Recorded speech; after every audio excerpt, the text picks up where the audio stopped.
종자독서 97번째 마음이 흐르는 대로를 읽었습니다.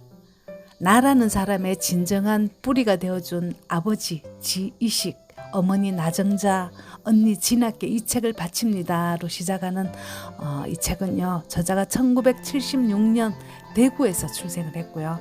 대구 가톨릭 의대를 나와서 미국으로 건너가서 미국 의사 국가고시를 최상위 성적으로 졸업하고 하버드 의과대학, 노스캐롤라이나 의과대학 정신과 레지던트에 합격하고 존스 홉킨스 소아정신과 교수, 이 외에도 제가 발음하기조차 힘든 여러 과정을 거쳐서 잘 나가는 정신과 의사로 살아가다가 어느 날 희귀병인 자율신경계 질환을 앓으면서 모든 활동을 멈추고 깨달았던 통찰을 독자들에게 들려주는 이야기가 이 책의 스토리입니다. 스펙을 보면 금수저 같지만 흑수저 출신입니다. 책을 읽다가 보면 모든 책의 메시지가 다 비슷하다고 말씀드린 적 있죠. 이 책도 마찬가지입니다. 나다움을 찾아서 살아라. 남과 비교하지 마라. 긍정적이고 감사하면서 살아라. 명상하라. 지금 여기를 살아라. 독자들에게 이런 메시지를 주네요. 우리 다 아는 이야기잖아요. 하지만 안다고 그렇게 다 살아가지는 못하잖아요. 아는 것을 실천했을 때 우리 삶이 달라집니다. 다음은 머리말의 일부입니다. 뒷마당에 상추, 오이, 파와 호박을 심어놓고 처음으로 비 오는 날을 기다렸다. 비가 생명을 풍성하게 한다. 한없이 맑고 화창할 줄 알았던 내 인생에 그친 해오리 바람과 강한 폭풍우가 몰아치고 나서도 비슷한 사실을 깨달았다. 내 삶에 갑자기 해가 뜨지 않았을 때 그때가 바로 메마른 내 생명을 풍성하게 해주는 비 오는 날이었음을. 인간은 참 치사하게도 타인이 잘 나가기만 하는 것에는 위안을 얻을 수 없습니다. 남의 불행을 내 행복의 재료로 가져와서 쓰는 존재이니까요. 불행하게 살다간 천재 예술가들의 작품을 보고 위안을 얻는 것도 다 이런 맥락이 아닐까요? 나는 우리나라에서 가장 보수적이고 가부장적인 지역으로 알려진 대구에서 둘째 딸로 태어났다. 아버지는 첫째 딸이 태어나고 어머니가 둘째를 가졌을 때 이번에는 반드시 아들일 거라고 철석같이 믿고 계셨다. 주변 사람들을 향해 나는 이제 딸 안 낳는다. 딸을 뭐하러 둘씩이나 낳겠노? 하며 장담을 하고 다니시기도 했다. 이후 산일이 되자 큰 고모가 어머니를 병원에 데려가셨고 그때 그곳에서 내가 태어났다. 여지없는 딸. 직장에서 일을 하다 달려온 아버지는 내가 딸인 걸 보고 너무 화가 난 나머지 산모인 어머니와 갓난아이인 나를 내버려 두고 그대로 병원을 휙 나가버리셨단다.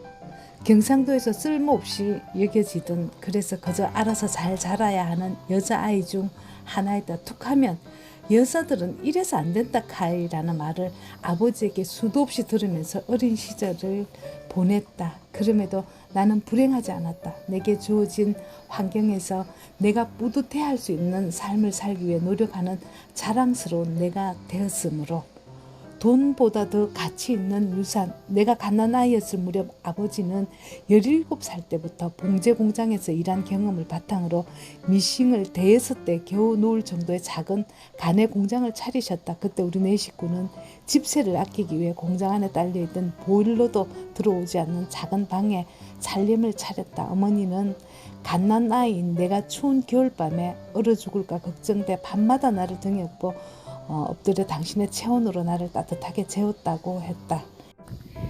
이렇게 힘들게 차린 공장이었지만 하청을 받아오던 큰 공장이 부도가 나면서 아버지의 사업도 한순간에 망했다. 급히 남들이 쓰지 않는 지하세방을 얻어 이사를 갔고 아버지는 몇 달간 방바닥에 누워 멍하니 시간을 보내셨다. 그러다가 다시 재단사로 직장을 잡으면 한 푼도 쓰지 않고 돈을 모아 또 공장 차릴 길을 엿보셨다. 이걸 사업가 정신이라고 말할 수 있을까? 아버지는 수차례 망하면서도 계속 공장 일을 시도했다. 우리는 늘 공장에 살고 있었으니 공장이 망할 때마다 이사를 가야 했고 1년에 한두 번꼴로 이사를 다녔으니 아버지 사업도 그만큼 자주 고꾸라진 셈이다. 나는 분명 아버지 이름 면모를 참 많이 닮았다. 새로운 일을 시작하는데 두려워하지 않는 리스크 테이크 기질. 몇 번을 넘어져도 포기하지 않고 다시 일어나 원하는 일에 계속 도전하는 것이 아버지를 꼭 닮았다. 아버지는 가진 것 없이 살아온 탓에 고등학교도 졸업하지 못했고 공부에는 관심도 자질도 없었으며 신문 외에는 책도 잡지도 읽지 않는 사람이었다. 그러나 남들에게는 교양 없고 무식한 공장장으로 보였을지 몰라도 나에게는 돈이나 지식이나 학력보다 더 소중하고 가치 있는 도전 정신과 끈기를 물려주셨다. 인생과 세상을 바라보는 시각, 그리고 주어진 일에 임하는 자세, 예측하지 못한 불상사를 받아들이고 극복하는 자세 등은 부모의 태도나 가치관에 큰 영향을 받는다. 내 어린 시절을 돌아보며 또 내가 경험한 많은 환자를 보며 새삼 깨달은 사실이다. 그래서 부모의 가장 큰 역할은 아이들에게 조건 없는 사랑으로 안정감과 보호막을 제공하는 것뿐만 아니라 그 아이의 인생의 주춧돌이 되는 가치와 마음 자세를 함양시키는 것이기도 하다. 40이 넘어서 결혼을 했고 소아정신과 의사로서 자신의 삶을 믿어 의심하지 않았던 저자는 어느 날 이름도 생소한 자가 면역 질환을 앓게 됩니다. 언제나 에너지가 많고 열정적으로 살았던 그녀는 평소에 쓰던 에너지의 절반 이상을 줄여야 했고 자신의 몸에 갇혀 지내면서 삶의 무게를 드러내자 비로소 보이는 것들이라는 제목으로 이런 글을 썼네요.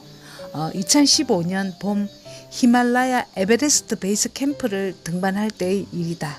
무슨 일이든 의욕적으로 빠르게 해내야 한다고 생각했던 나는 그때 경험으로 완전히 새로운 교훈을 얻었다. 주변을 둘러보며 여유롭게 가도 괜찮다는 것을.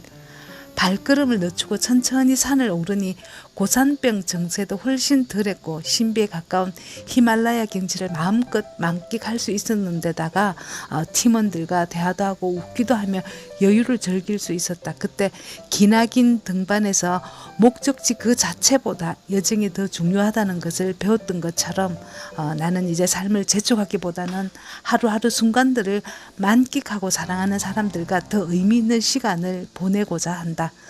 더불어 병으로 인해 내 몸이 무너져 가는 걸 경험하면서 내 몸 상태에 귀 기울이는 일이 중요하다는 것도 새삼 깨달았다. 의사로서 좋은 식습관과 충분한 잠과 휴식이 매우 중요하다는 걸 잘 알고 있고 또 환자들에게 가르치기도 했지만 정작 내 몸은 잘 돌보지 않고 있었다. 이제는 내 몸이 보내는 신호를 무시하지 않고 세심히 귀 기울여 몸이 필요로 하는 것을 우선순위에 두고 채워주려고 노력한다. 다른 것들은 조금 미루어 두어도 된다. 인생의 의미란 그저 건강하고 행복하게 사는 것이 아니라 자기 자신이 뿌듯해할 수 있는 삶을 사는 것이다. 나 역시 이제는 내 병을 이기고 완전히 다 나아서 예전의 일상을 되찾겠다는 집착을 버리기로 했다. 그보다는 병으로 인해 달라진 내 삶을 소중히 여기고 순간순간의 의미를 되새기면서 살고자 한다. 인생은 과거나 미래가 아닌 현재를 사는 것이다. 지금 당장 힘들고 갑갑하고 아파서 서러울 때도 많지만 다른 사람이 아닌 내 스스로가 뿌듯해할 수 있는 삶을 살아가려고 한다. 한 미국 친구가 늘 에너지 넘치고 적극적이던 내가 환자가 돼서 고생하고 있는 모습을 보고는 안타까워하면서 말했다. 늘 열심히 살고 다른 사람 챙기기에 앞장서던 너가 이런 병에 걸린 게 너무 불공평해. 고마워. 근데 너무 걱정하지 마. 난 이 레몬들로 레모네이드를 만들 테니까. 그러면서 하나의 문이 닫히면 또 다른 문이 열리더라는 말을 하면서 이 책을 쓰고 작가가 되었습니다. 병을 겪으며 세상 사람과 삶을 바라보는 시각도 많이 달라졌다. 처참히 무너진 환자의 입장에 온전히 놓여도 보았기에 좋은 의사란 그저 아는 것만 많은 의사가 아니라 환자의 고통을 알아주고 들어주려고 노력하는 의사라는 것도 배웠다.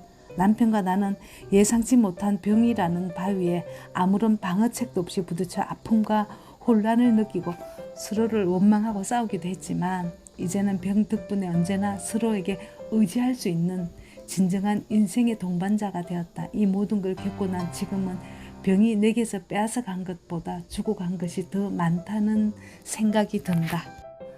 그 외에도 어떻게 공부를 했고 어떻게 병을 이겼고 어떻게 의사로서 살아가는지를 디테일하게 서술하고 있는 흔히 뻔한 스토리의 책이었습니다. 쉽게는 읽혀졌지만 내가 만약에 내 삶에 걸려서 넘어졌다면 나는 어떤 감정으로 살아갈까? 가장 나다운 방식이란 뭘까? 이런 질문을 하게 됐습니다. 타고난 본성을 극복하려면 다독이 답인 것 같습니다. 책은 생각을 바꾸는 역할을 하니까요. 종자독서 98은 최재천의 공부, 99는 아직 정하지 못했습니다. 감사합니다.